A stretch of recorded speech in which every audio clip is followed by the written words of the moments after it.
La mayoría de los padres pasa por ese proceso del duelo, ¿verdad? Una negación. Primero es la negación, después la peregrinación, bueno, me voy a ir a buscar en otro lado, que alguien me diga. Varias opiniones. Claro, que alguien me diga que no es autismo.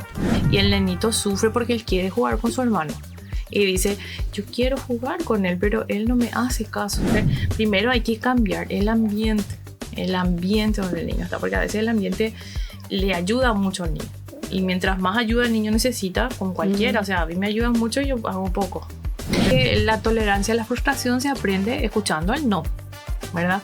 Y si va a ir a llorar al súper cada vez que nos vayamos porque quiere que le compre algo como cualquier otro niño, yo tengo que dejar que se arrastre y que llore un rato porque él tiene que aprender a autorregularse. No me pide agua, pero ¿cómo te pide agua? A veces yo le digo, nada, sepáralo al bebedero y yo ya le doy el agua. Es diferente a que la familia le diga agua. Entonces, el niño la próxima vez, ¿qué va a hacer? En vez de ir a pararse, probablemente agua o agua o algo así.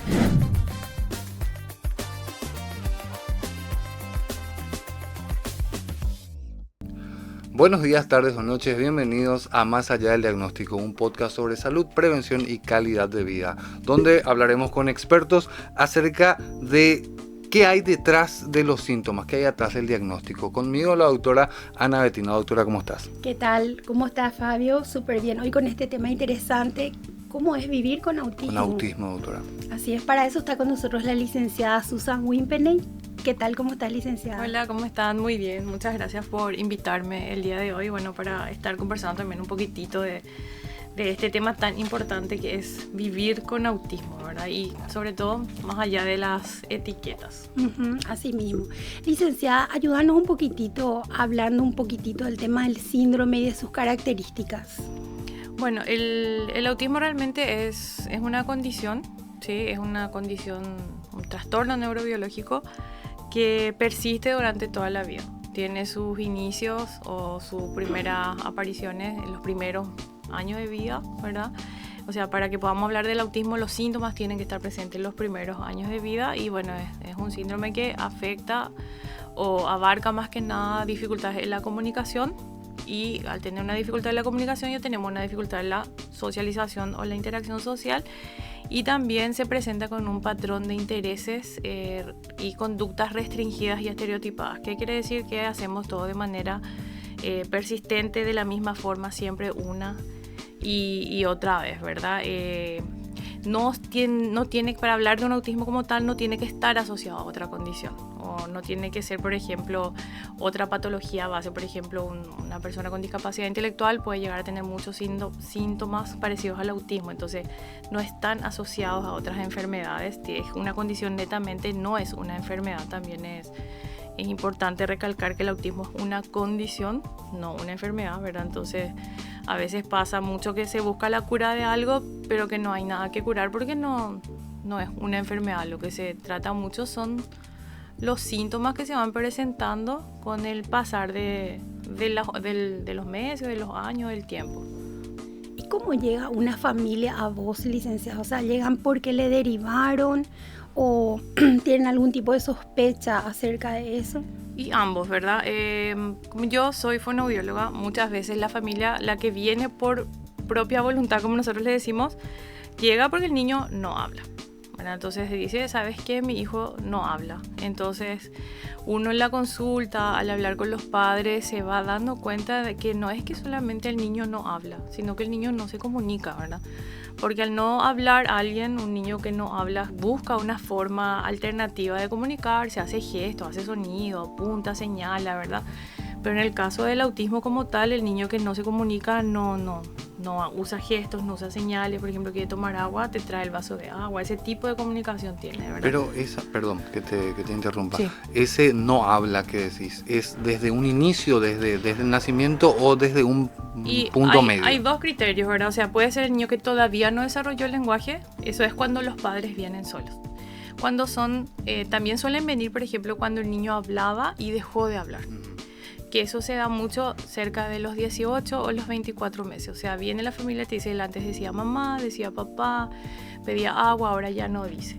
Y después están los niños que ya vienen derivados por otros, por el pediatra, por el neurólogo, ¿verdad? Que ya hicieron esa primera consulta a los padres y que en realidad los síntomas o los signos son los mismos en ambos casos, ¿verdad? O sea, generalmente lo primero es no habla, no responde cuando se le habla, no te mira a los ojos. Eso te quería preguntar, Sí. ¿cuáles son las señales que pueden notar los padres o el pediatra mismo como para hacer una derivación? Y mira, lo más relevante, o sea, como les decía, no habla, esa es la estrella, ¿verdad? Después, otra señal muy importante es que no responde a su nombre. Por ejemplo, le llama Fabio, nunca se da la vuelta, ¿verdad? No atiende, no tiene contacto visual, no te mira a los ojos, ¿verdad? O es muy rígido, quiere hacer todo siempre de la misma forma, hay que hacerlo todo de la misma manera, ¿verdad? O llora mucho, se pone muy nervioso por cosas que de repente son muy pequeñas para nosotros, pero para ellos son grandes. Entonces llora mucho, cuesta mucho poder tranquilizarlos, no socializa, o sea, puede estar en un conjunto de niños y no socializa, o sea, va a estar ahí parado, mirando, dando vueltas, pero no socializa. Aislado, digamos. Yo les suelo decir, ¿verdad? Juntos pero no revueltos, porque suele estar por ahí, a veces quieren, pero no tienen habilidad, entonces están parados, o directamente está el que no te ni siquiera le registra ni a los padres ni a la familia, ¿verdad? Están ahí ellos jugando siempre con lo mismo, usando los juguetes no de la manera que todos los niños usan, por ejemplo el coche, ponen a esta altura, miran, hacen girar las ruedas. Hay muchas personas, licenciada, que creen o piensan que esos comportamientos son propios de la edad. Cierto, piensan eso, pero también uno que otro comportamiento se puede presentar en ciertos niños, ¿verdad? Pero a veces cuando ya hacemos la observación y el todo, o sea, tener tantos comportamientos así de repente que son llamativos es lo que a nosotros nos tiene que dar como esa señal de alarma, porque también esto que yo les acabo de mencionar son síntomas o signos de niños con cierto nivel de inmadurez, por ejemplo, ¿verdad? O sea, lo que produce, o sea, lo que hace a veces mucho que hayan la presencia de estos síntomas son la poca interacción que tienen los niños con los padres o el estar expuesto mucho tiempo a la televisión, ¿verdad? Hacen que el niño pierda muchas oportunidades de información y se van presentando estas características, ¿verdad? Que si bien son señales de alarma, no son propias del autismo como tal. Pueden haber niños con muchas otras dificultades o otros diagnósticos que presenten estas mismas características, o sea, que no hable no precisamente tiene autismo, ¿verdad? Que no te responda no precisamente tiene autismo, puede ser que no escuche también, ¿verdad? Entonces es observar el todo de este niño y si es que estos síntomas persisten también en todos los lugares donde el niño va, o sea, en la casa es así, en la escuela es así, se va al parque, en el parque es así, se va a la consulta, llora muchísimo con el pediatra, no se le calma, entonces es como que ver el contexto también del niño y que estos síntomas estén presentes en todos los lugares y en todos los aspectos en los cuales se desenvuelve. ¿Cuál sería el rol de la fonoaudiología en estos casos? Nosotros lo que trabajamos mucho es en establecer un sistema de comunicación, ¿verdad? En lograr que este niño se comunique.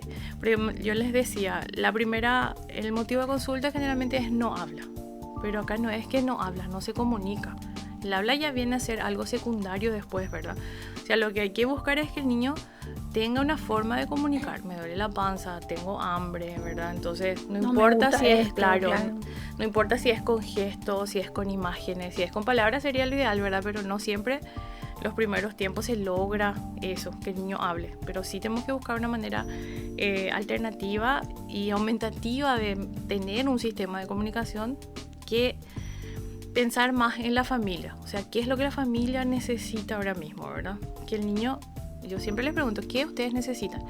Y que se comunique, que me diga qué pasa, qué no pasa, ¿verdad? Entonces, buscar una forma que el niño pueda comunicar a la familia, esto me pasa. Licenciada, entiendo que existen diferentes grados de autismo, ¿verdad? Sí. En todos los grados se puede hacer algo con respecto a este lograr una comunicación.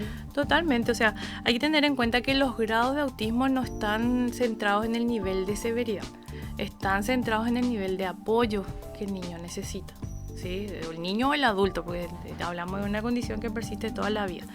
Entonces, del grado de apoyo, mientras más apoyo necesite esta persona en todos los aspectos, bueno, vamos a hablar de una clasificación un poco más elevada. Nivel 1 necesita apoyo, es un niño que se puede ir solo al colegio, un adulto que vive la vida tranquilamente, que habla totalmente, ¿verdad? Pero que de repente en lo social le cuesta. Entonces, ¿qué necesita apoyo? Bueno, qué sé yo, un amigo, una persona, una pareja, hablando ya de un adulto, que che, vení, saluda, vení, acompañame, ¿verdad? Alguien que le vaya orientando. En el caso de los niños, por ejemplo, pueden necesitar apoyo en la escuela, ¿verdad? Les cuesta copiar, bueno, hay alguien que les está acompañando y bueno, vamos a copiar. Esos son los tipos de apoyo. Tipo maestro sombra, más o menos. Una maestra de apoyo, claro. En el nivel 2, por ejemplo, que necesita apoyo sustancial, el niño necesita ya apoyo en más áreas, en el lenguaje, en la autonomía, en la parte adaptativa, en el vestirse, en el comer, el socializar, ¿verdad? Y ya tenemos el nivel 3 que necesita ayuda muy notable o apoyo muy notable, que el apoyo ya es más evidente y ya es en todas las áreas y ya es mayor parte del tiempo. Entonces, el nivel de apoyo el nivel de clasificación se centra en el nivel de apoyo más que nada. Yo puedo tener un niño que habla súper bien, que se va a la escuela, que si no te cuentan no vas a pillar. O sea, famoso, no parece que tiene autismo, ¿verdad? Eso es lo que siempre te dicen. Pero bueno, tiene, ¿verdad? Y necesitó en su momento apoyo en una que otra área, lo social más que nada, yo les diría. ¿Cuál sería, por ejemplo, la importancia del entorno familiar en este proceso, aparte de lo terapéutico, por supuesto? El entorno familiar es clave, ¿verdad? O sea, nosotros estamos trabajando mucho, o sea, particularmente mi perspectiva de trabajo es con la familia. Incluir a la familia en las sesiones, darle a la familia responsabilidades, ¿verdad? Y tomar como ese barco todos juntos y remar todos juntos, ¿verdad? La familia es clave porque la familia tiene que crear esos escenarios y crear esas situaciones y acompañar sobre todo esas situaciones donde el niño tenga que ir desarrollando su lenguaje. Por ejemplo, el niño que para pedir agua viene y ¿verdad? Y vos le decís a la mamá, no me pide agua, pero ¿cómo te pide agua? A veces yo le digo, nada, sepáralo al bebedero y yo ya le doy el agua. Es diferente a que la familia le diga agua. Entonces, el niño la próxima vez, ¿qué va a hacer? En vez de ir a pararse, probablemente guau o agua o algo así.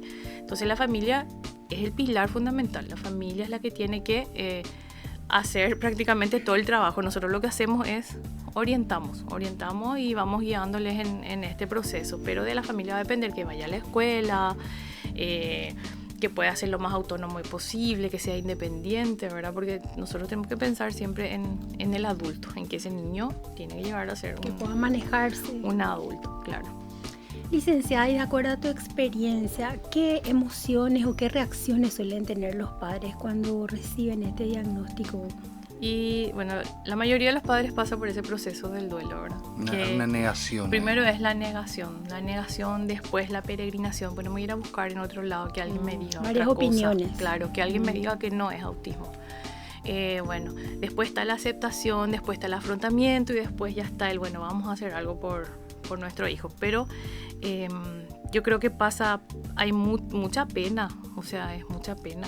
Porque uno se imagina una vida con un hijo y depende mucho también del grado de apoyo, del tipo de autismo que tiene el niño, ¿verdad? Porque hay niños que tienen un autismo que pasa casi imperceptible y hay niños que tienen un autismo más severo, necesitan ¿verdad? mucho más acompañamiento, claro, mucho más apoyo. Entonces yo creo que pasa mucho, me imagino, mucha frustración, mucha desesperación. Es difícil, no es un proceso fácil. Hay padres que les tardan mucho tiempo en afrontar, en asimilar, en entender el diagnóstico y en entender que es su hijo, ¿verdad? Que no va a ser siempre su hijo, va a tener otras habilidades probablemente, otras dificultades, otros desafíos, pero que es su hijo, ¿verdad? O sea, a mí particularmente yo creo que es eso más que nada, mucho sufrimiento es lo que yo suelo ver, mucho sufrimiento. Y les crea mucha angustia. Totalmente, es que te descoloca totalmente porque primero es la parte económica,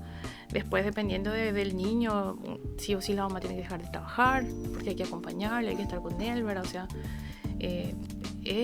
hay muchas familias que se separan incluso porque no logran llevar sobrellevar la situación, ¿verdad? Genera mucho caos, pero cuando ya se logra esa aceptación y ese entendimiento, cada pasito pequeño que el niño da ya es un logro así súper importante para la familia. Hay muchas familias que detectan esto de una manera ya tardía, 15 años, 16 años. ¿Se puede decir tardía?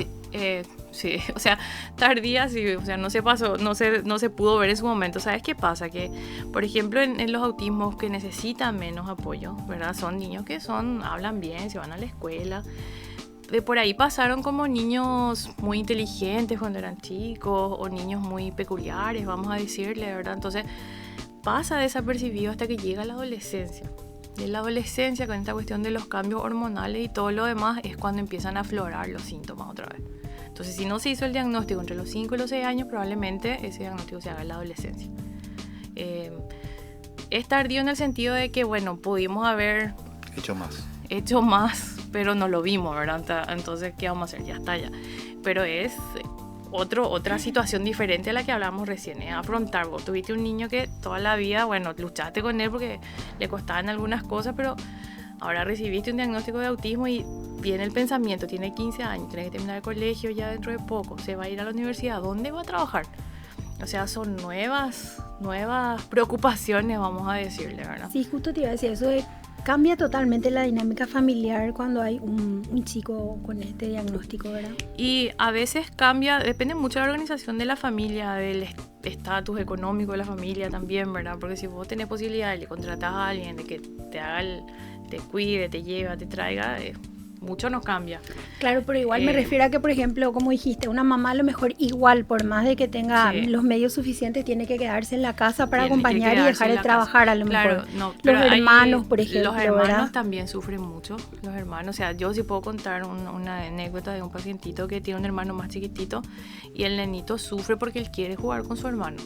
Y dice, yo quiero jugar con él, pero él no me hace caso. Yo me acerco y él se va otra vez. Dice, ¿verdad? Y los hermanos sufren mucho. Después está el otro hermano que asume el rol de que él le tiene que cuidar a su hermano.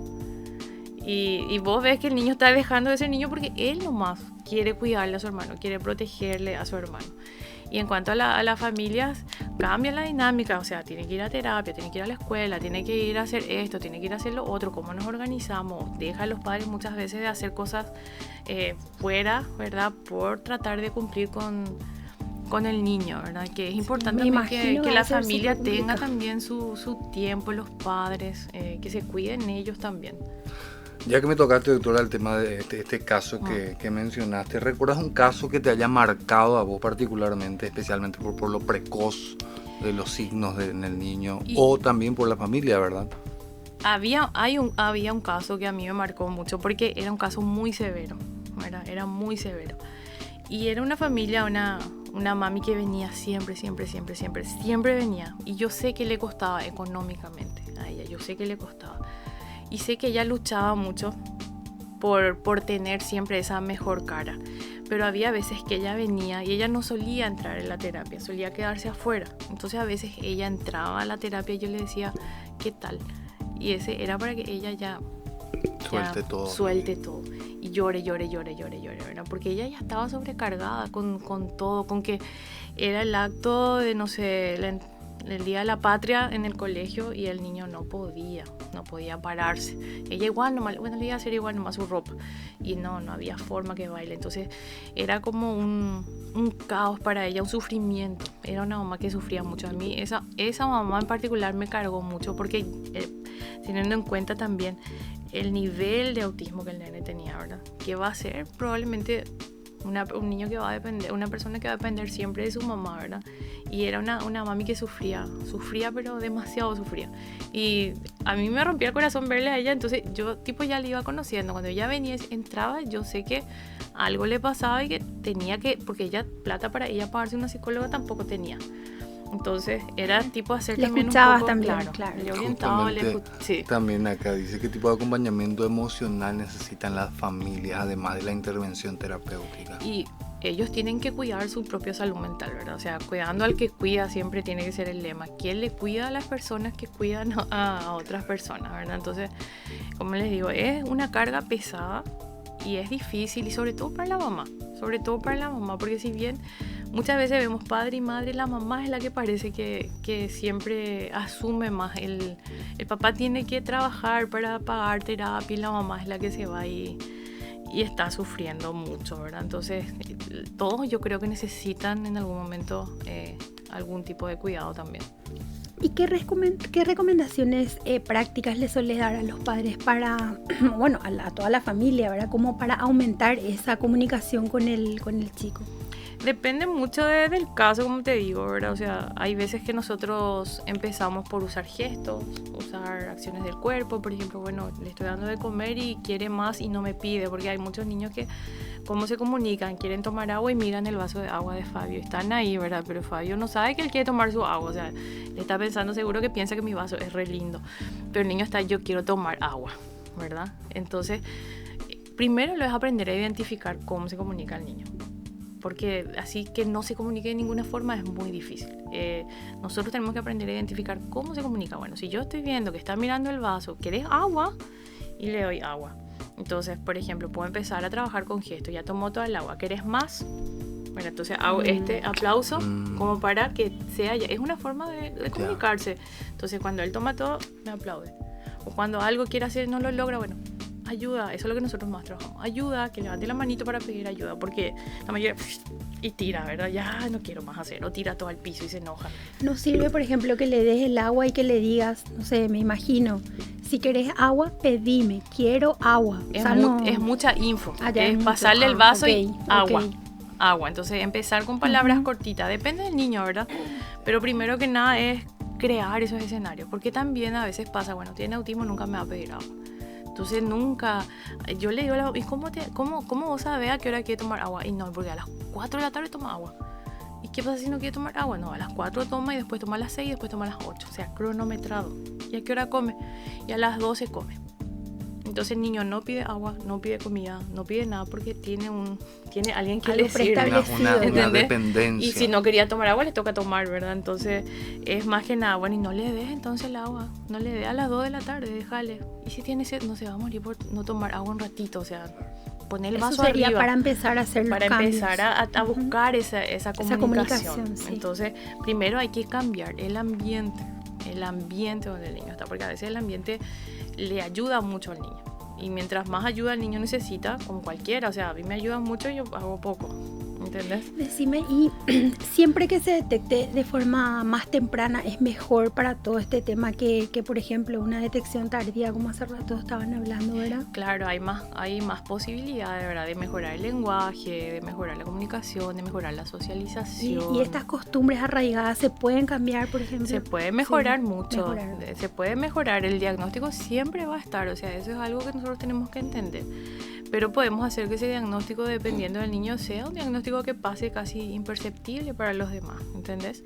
Y también es importante, ya cuando se hizo el diagnóstico en la edad adulta o en la adolescencia, como hablábamos recién, hablar del diagnóstico. Mira, este es tu diagnóstico, esto es lo que vos tenés, esto es lo que te pasa. ¿Por qué? Porque muchas veces las personas crecen toda la vida sin saber qué les pasa. Y se ponen a googlear y empiezan a encontrar cualquier cosa. Y después había sido que cuando vos llegas al diagnóstico de autismo, es un alivio saber que ese era el diagnóstico. Porque uno ya pensó en 1000 cosas, ¿entendés? Entonces es muy importante hablar del diagnóstico con la familia. Y bueno, si se hace tarde o si se hace temprano, muchas veces también pasa mucho, no nos dimos cuenta, antes no, es nuestra culpa. Nadie nace con un manual, yo siempre le digo eso a los papás. Nosotros no nacemos con un manual debajo del brazo que nos va a decir, mira, esto tenés que hacerlo así. Es verdad. Uno aprende por el camino, ¿verdad? Y porque hay mucha culpa también, ¿verdad? De cómo no lo vi antes. Pero ¿qué vamos a hacer? Ya no pasa por, ya está, vamos a hacer ahora lo que tenemos que hacer y avanzamos. ¿Hay un extra de desafío, licenciada, cuando se detecta tarde? Yo creo que sí, hay un extra, ¿verdad? Yo, si puedo hablar en mi caso particular, nosotros hicimos un diagnóstico recién entre los 13 y los 14 años. Yo profesional, ¿verdad? Por eso uno no nace con un manual y todo el mundo me dijo, ¿cómo no te diste cuenta? Y vi ciertas cosas, pero no pensé, ¿verdad? Uno nunca va a pensar eso. Hay un desafío porque mientras más tarde el diagnóstico, la persona en sí tiene nuevos desafíos. O sea, como les decía hace rato, ya está por terminar el colegio. ¿Qué va a hacer ahora? ¿verdad? Está esta cuestión también de que las personas con TEA son mucho más susceptibles o son más, buscan tener más tipo de emociones. Entonces ahí corres el riesgo de que entren en otras cosas, ¿entendés?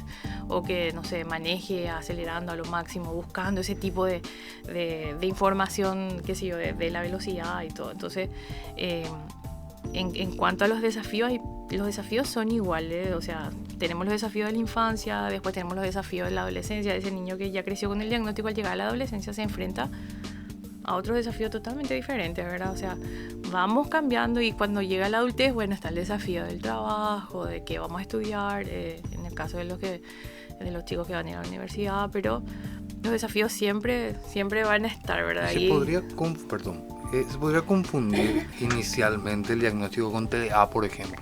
Sí, se puede confundir, o sea, hay muchos diagnósticos que son diferenciales.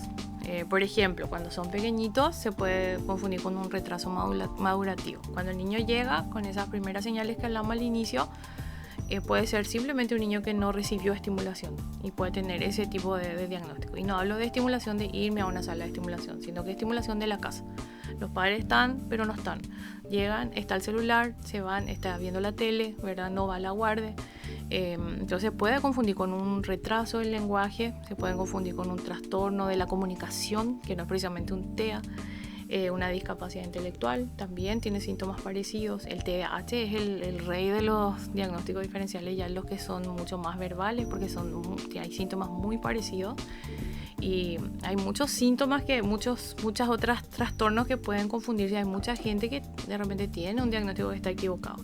O sea, le diagnostican autismo y vos empezás a ver, le empezás a trabajar, empezás a aplicar instrumentos y bueno, ya sí o no era tanto para ese lado. Por eso que nosotros particularmente cuando son pequeños no nos apuramos en el diagnóstico. Porque el diagnóstico, ¿qué va a cambiar? No va a cambiar nada, vamos a saber qué hay nomás, ¿verdad? Pero no nos apuramos en poner la etiqueta. ¿Por qué? Porque el niño, tenemos que darle una oportunidad al niño de que de por ahí no era TEA, que todas esas características desaparezcan, y si es un TEA, ¿verdad?, que en el momento que se le evalúe formalmente pueda tener un nivel diferente de repente de apoyo. Entonces lo que van haciendo es dándole ese apoyo en la medida que ven que va necesitando. Claro, haciéndole evaluaciones. Sí, se hace una evaluación inicial. Siempre la indicación es: llega, bueno, la mamá te va diciendo y vos ya te vas mentalmente organizando y armando un diagnóstico.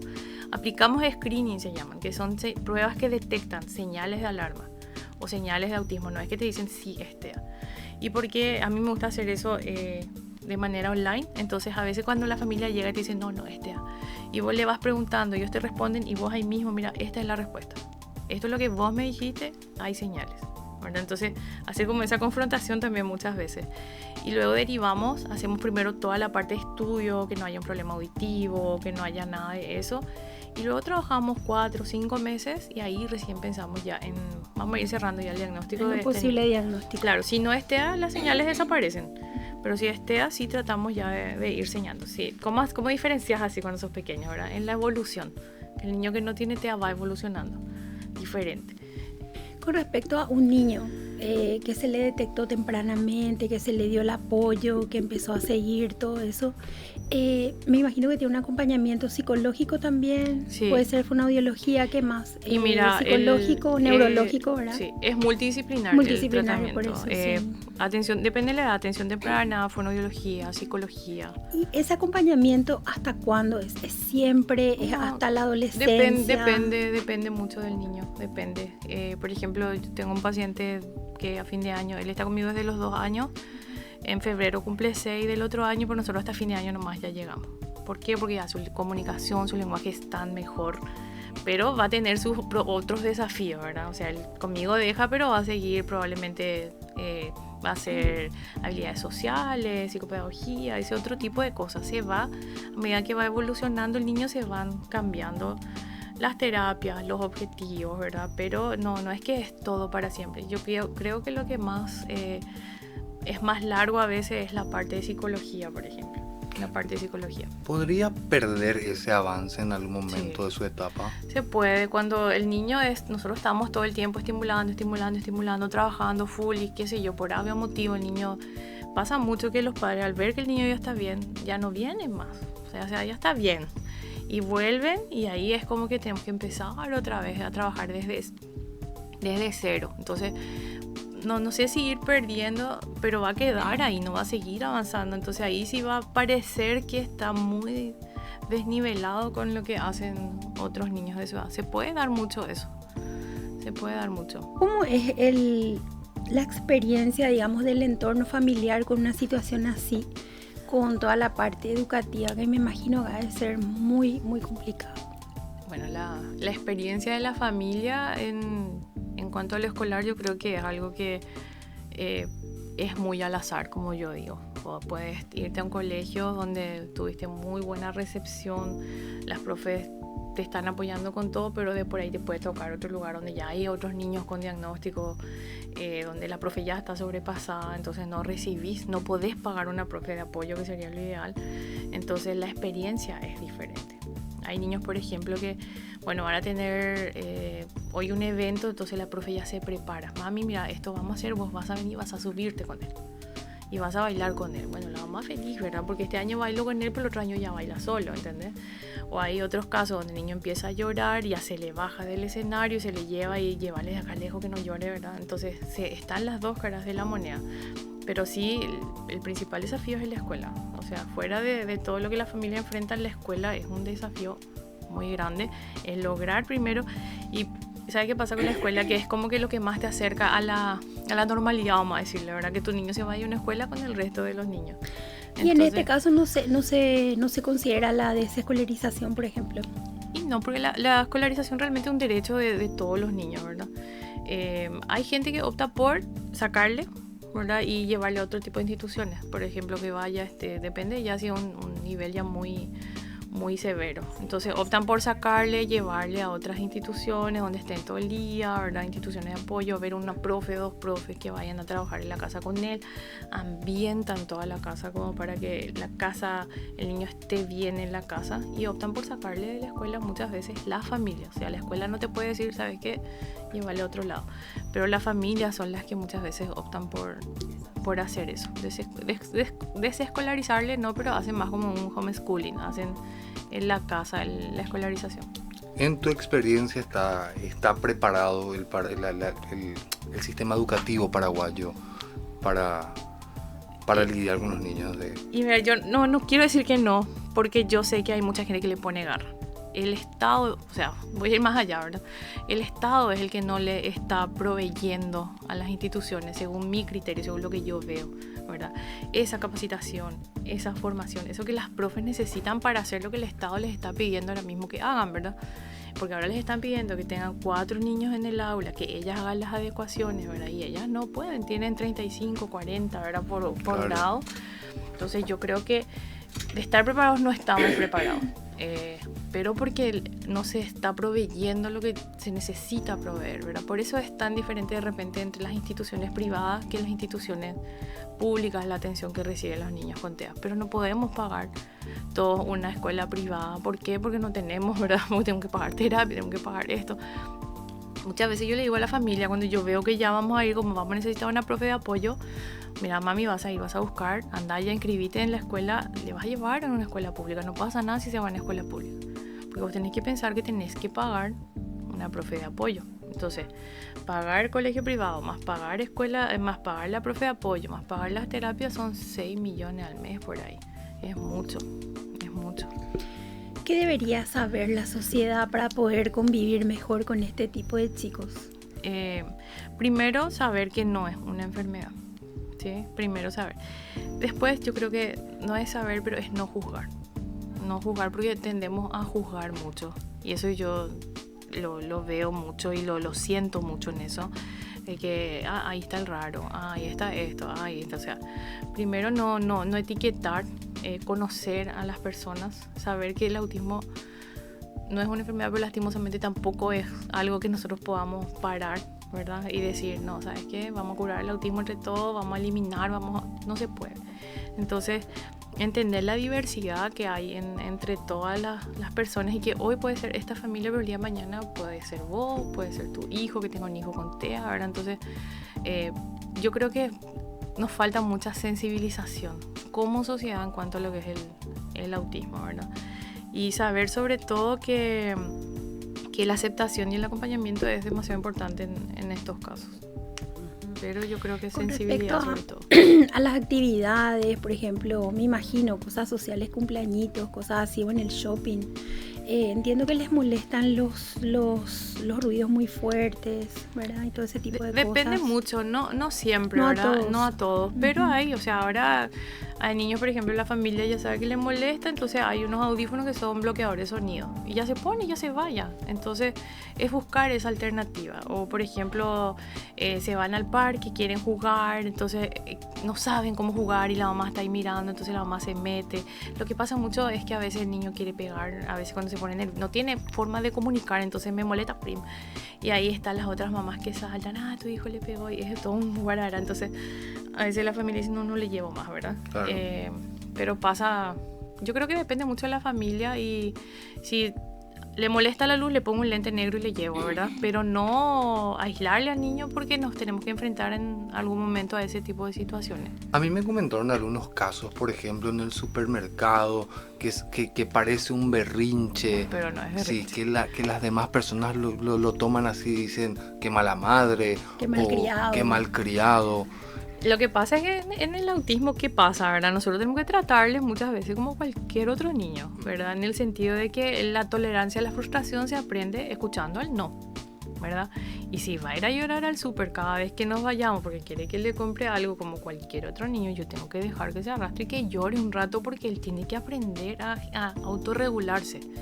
Porque tampoco le puedo estar dando todo, porque si no nos vamos a ir a la bancarrota y el niño nunca va a entender el no. Generalmente eso se da mucho por la inflexibilidad cognitiva, o sea, no comprendo lo que significa no. Entonces pienso que todo lo puedo tener. Y sí, mira, está haciendo un berrinche, ay, mira qué mal se porta, porque si era mi hijo yo le pegaba, es famoso, ¿verdad? Entonces eso claro. se ve mucho, ¿verdad? Entonces hay familias que directamente optan por no llevarle al súper. O hay otras familias que dicen, el gran logro es ir al súper con el niño, ya no corre más cuando nos vamos al súper. Y se usan, por ejemplo, anticipadores, bueno, vamos a irnos al súper y te voy a poner, le ponen la imagen de qué vamos a hacer cuando vayamos al súper. Entonces el niño ya sabe, me voy a ir al súper y voy a tener esto que hacer. Sí, hay un plan claro, para no salir es demasiado importante anticipar. Porque hay chicos también estructurados que de repente se quedan con lo que le dijiste, pero ¿qué pasa? Hay que tener un plan B también, yo creo, porque a veces le decís todo eso y algo pasó, entonces también de a poco entenderle que puede pasar claro, otra cosa. Y eso se va trabajando, ¿verdad? Porque yo creo que de cierta forma todos somos inflexibles y a todos nos molestan cuando nos hicieron un plan y nos cambian el plan. O sea, nosotros nomás tenemos la capacidad de respirar profundo y no explotar por ellos, ¿no? Entonces es importante esa anticipación y bueno, si entramos en una crisis, tratar, los padres la mayoría ya conocen cómo ir calmando esas crisis y usar nuestras técnicas y bueno, si nos miran, ¿qué vamos a hacer, verdad? O sea, por eso digo también que está ese desconocimiento, pero genera también angustia, ansiedad y todo lo demás. ¿Niños y niñas tienen los mismos síntomas? No. Para nada. O sea, en los niños se notan mucho los síntomas, pero en las niñas que puede pasar imperceptible, pueden pasar los síntomas de manera imperceptible, porque las niñas imitan demasiado bien, ¿verdad? Por ejemplo, un síntoma de temprano puede ser no juega o no hace juegos simbólicos, ¿verdad? O sea, que no agarra el coche del varoncito y rum, ¿verdad? O no le da de comer al osito de peluche. Pero las nenas aprenden eso, no lo hacen como simbolizando de verdad, pero sí lo aprenden y lo copian. O sea, tienen esa habilidad de adaptación mayor que la del varón y hacen lo que se le conoce comúnmente como masking, que actúan todo el día tratando de parecer lo más parecido al resto de las niñas, pero realmente los síntomas pasan casi imperceptibles, ¿verdad? Cómo de repente podemos ver o hacer esa diferenciación por la rigidez de repente de pensamiento ya cuando son más grandes. El diagnóstico de las niñas suele tardar mucho más, salvo que sea ya un autismo bastante marcado, ¿verdad? Pero el diagnóstico suele tardar más, incluso a la adulta. Hay muchas mujeres que se hacen después de que se hace el diagnóstico del hijo, generalmente ¿sabes qué? Lo que pasa es que cuando se hace el diagnóstico, te van haciendo preguntas, ¿verdad? Te van haciendo preguntas retrospectivas, así, tipo de cuando tenía 2, 3 años, vos vas pensando en eso y vos te vas dando cuenta de que muchas de esas cosas vos también a veces... Había sido, también soy autista. Sí. Wow. Sí. No, que si te pones a pensar, todos tenemos TDAH, todos somos autistas de repente. Claro, pero esa es otra cuestión también, ¿verdad? Que se usa mal el diagnóstico, pues. Que la gente el TDAH es el diagnóstico que más mal se usa. Sí. Hablando de TDAH, ¿verdad? Sí, Es hiperactivo, esto. La gente no sabe lo que es realmente un TDAH. Entonces se usa por usar nomás el diagnóstico, ¿verdad? Y en el caso de TEA, acá todavía no en Paraguay, pero en otros países ya la gente se autoconcibe autista. Entonces usa el diagnóstico para, como diría, respaldar muchas actitudes que no corresponden. Justificarse. Ya, sí. de tanto contenido que uno consume, siendo Sí. de TDA y demás, a veces uno hasta replica los síntomas. Claro, se copia. Por ejemplo, hermanitos, ¿verdad? Uno tiene autismo, el otro no. Y uno de los hermanitos tiende a querer copiarle al hermano sin querer queriendo, ¿verdad? Entonces, los dos son autistas. No, puede que uno sea, pero el otro esté imitándole nomás al hermano sus características, ¿verdad? ¿Qué pasa si están todo el día juntos? Eso puede pasar tranquilamente. ¿Qué ideas equivocadas que circulan acerca del autismo te gustaría aclarar? Bueno, primero el aclarar que la persona con autismo es una persona que nosotros tenemos que pensar que tiene que llegar a ser lo más independiente y autónomo posible, ¿verdad? El autismo no es sinónimo de discapacidad, eso es importante, porque pensamos, bueno, tiene autismo, ay, pobrecito, nunca va a hacer nada en la vida, nada que ver, o sea, tenemos gente capísima que está en altos rangos gerenciales, vamos a decirle, que son dueños de sus propias empresas, ¿verdad? Que tienen el diagnóstico de autismo. Y después, que todas las personas con autismo tienen sus habilidades, tienen capacidades, ¿verdad? No, autismo tampoco es sinónimo de discapacidad intelectual, por ejemplo. Tiene autismo, tiene retraso mental, como se decía antes, ¿verdad? Entonces es aprender a identificar cuáles son las habilidades que tiene este niño o este adulto. Hay chicos con TEA, por ejemplo, que acá mismo en Paraguay, que tienen exposiciones de arte, de pintura, ¿verdad? De maquetas, ese tipo de cosas, ¿verdad? Entonces yo creo que lo más importante es que entender también que el autismo no es una enfermedad y que no es discapacidad, que nosotros tenemos que darle el apoyo a esa persona para que pueda ir a la universidad, pueda trabajar, bueno, si no llegamos a la universidad, que pueda aprender a hacer algo que le ayude a valerse por sí mismo toda su vida. También no es que, bueno, tiene autismo, no se va a poder casar. Claro que se puede casar, ¿verdad? Puede casarse, puede tener hijos. Ahora, encontrar a alguien que te entienda nomás y que te acepte con tus particularidades, vamos a decirle, es el desafío en la edad adulta, ¿verdad? Ya cuando sos adulto. Pero yo creo que eso es. Y después otra de las cosas que se suele pensar mucho, que el autismo, el que es autista no habla, o que es autista va a depender toda la vida de su mamá. Eso para mí son mentiras, porque o son creencias que van a depender mucho de la familia, del niño, del tipo de apoyo que recibió, ¿verdad? Entonces varía mucho. Y según el grado también. También, ¿verdad? Según el grado sobre todo. Pero en contrapartida a eso también hay personas que creen que por ser autista ya tiene automáticamente un talento asignado que va a explotar, o por lo menos Hollywood me vendió eso. Y lo que pasa es que Hollywood te vendió un lado nomás del autismo, ¿verdad? En el autismo tenemos las personas que tienen altas capacidades, que eso no es mentira, ¿verdad? Pero no alcanzan ni el 30% de las personas con autismo. Y después está el otro lado, que tiene una capacidad intelectual normal, o incluso el 50% a veces inferior a la norma, ¿verdad? Pero esas capacidades va a depender mucho de cómo vos explotás eso, ¿verdad? Porque ahora se le llama doble excepcionalidad, tener altas capacidades más tener tus particularidades de tener autismo es un problemón. ¿Sí? Claro, hoy en día para mí es un problemón. ¿Dónde te vas a ir que te acepten, qué sé yo, hablando de adultos, siendo un poco sarcástico o no entendiendo los chistes que hacen los demás, y después siendo siendo el más inteligente de todos, ¿verdad? El guiño a Sheldon, por ejemplo.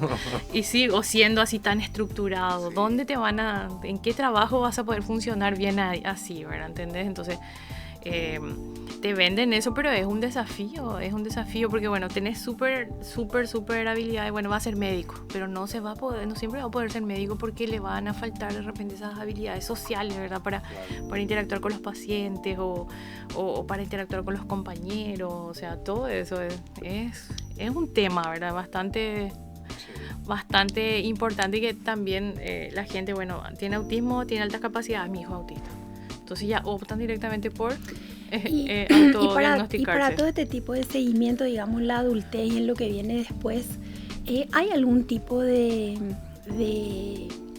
institución de apoyo o asociaciones de padres, algo donde puedan, digamos, uno nutrirse de este tipo de experiencias para ver qué es lo que viene después? Acá en Paraguay está la Azotea Paraguay, que es una institución que ya está bien justificada, bien fundamentada, ¿verdad? Que son, yo creo que los más notorios en cuanto a darle acompañamiento a la gente, ¿verdad? Después hay varias instituciones, está Te Acompaño, es otra, hay muchas familias que se reúnen también y van hablando, pero casi siempre el enfoque está más en la niñez.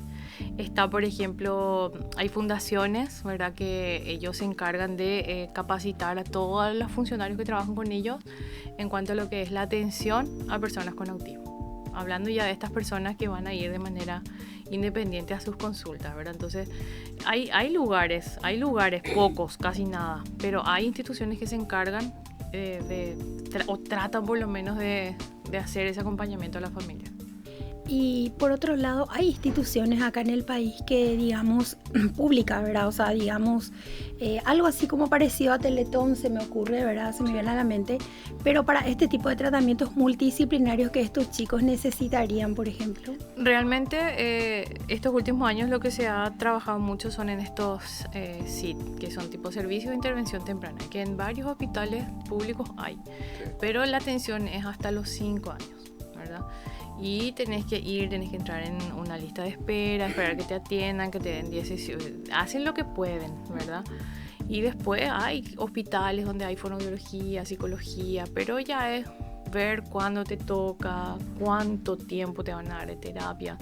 Pero así una institución como tal que se encargue de dar el acompañamiento, no, que yo conozca y que sea pública, no hay, ¿verdad?, que haga ese compendio. Después están estas otras instituciones que trabajan en la formación de las personas, pero por ejemplo hacen formación pero no hacen terapia, entonces está como muy disperso todo, ¿verdad? Pero así uno que englobe, no, porque cada uno hace lo, tipo, yo entiendo que hacen dentro de lo que pueda, ¿verdad? Entonces, claro, porque como comentaste que era algo multidisciplinario, sí, que sobre todo en la primera etapa, si bien se pueden detectar algunos síntomas, no se puede a lo mejor todavía llegar a un diagnóstico, sino que hay que esperar un poquitito la evolución del chico. Entonces, a eso me refería, como es todo costoso. Pero es difícil. Hay algo de parte pública que puedan recurrir. Está la intención, ¿verdad? Pero no dan abasto. Esa es la verdad, no dan abasto. Por eso la lista de espera, digamos. Sí, ahora se abrió hace poco otro lugar que abrió la gobernación de Areguá, creo que era, que hay todo. Pero es tanta la demanda que hay, que tipo tu turno es para octubre o tu turno es para noviembre, ¿verdad? Entonces faltan por lo menos, no sé, 100, 200 más. Y estamos hablando en capital, o sea, imagínate lo que es en el interior del país, menos todavía. No, lastimosamente no nos falta mucho por ese lado, porque nosotros estamos hablando de personas con TEA, pero después tenés muchos otros niños que también tienen que acceder a esos servicios. Por lo que vemos, este tema va en aumento con todos estos años, ¿verdad? De chicos con esta condición, y sería bueno que como país se pueda hacer algo. Claro, va en aumento, y hay que entender también de que ahora, por ejemplo, se está hablando mucho, porque el autismo pues no tiene un origen concreto, no se entiende todavía bien, pero hay muchas investigaciones, las últimas investigaciones por lo menos apuntan a que probablemente el origen sea genético. Entonces, ¿qué quiere decir eso? Que vamos a seguir con probablemente muchos más casos, y sí sería importante que como país podamos brindarle, porque hablamos de concienciación, pero no nos sirve de nada irnos con una bandera por la calle que diga autismo si nosotros no le damos a las familias o a los niños lo que necesitan, que es terapia, acompañamiento, escolarización, acorde, ¿verdad?, para ellos, ¿verdad? Entonces, las familias tienen que luchar muchísimo para poder llevarle a su hijo a un lugar. Entonces el Estado debería de proveernos. Así ¿verdad? mismo, yo diría hasta por lo menos los 18 años, algo como Sí o para sí. que ellos, un apoyo, como para lo que decías que es el objetivo final, que es que puedan valerse por sí mismos Claro. y ser alguien en la vida y poder manejarse, ¿verdad? Sí. Hasta los 18 años, ojalá que en nuestro país alguien pueda hacer algo por esto. Y ellos están, yo sé que está la gente tratando muchísimo, la gente de la ASO, están procurando muchísimo, pero no reciben ellos la respuesta, ni ellos, porque ellos son un conglomerado de gente. Hay ahora un montón que no está en esa asociación, que están batallando por su propia cuenta, luchando para poder acceder a Y todos bueno, los servicios. no hay que cansarse hasta No, conseguir. No, totalmente. Interesantísimo tema, Bettina. Así mismo, aprendiste mucho. Yo aprendí mucho. Sí. Así es, aprendimos muchísimo. Te agradecemos muchísimo, No, licenciada, por por favor. estar acá y bueno, esperemos que en algún otro momento podamos hablar de algún tema relacionado de vuelta a Sí, todo esto. totalmente. O sea, lo que hay mucho para hablar, Claro. mucho para o sea, hoy estuvimos conversando, pero hay mucho para debatir todavía. Pero sobre todo hago énfasis otra vez en que es muy importante la solidarización con estas familias, ¿verdad? Y sobre todo esa inclusión, no solo escolar, laboral, en todos los entornos en los cuales estos niños se tienen y adultos tienen que desenvolverse. Muchísimas gracias, licenciada. Gracias a ustedes. A las personas que estaban viendo, escuchando en un diferente formato, muchísimas gracias también. Nos encontramos en el próximo episodio.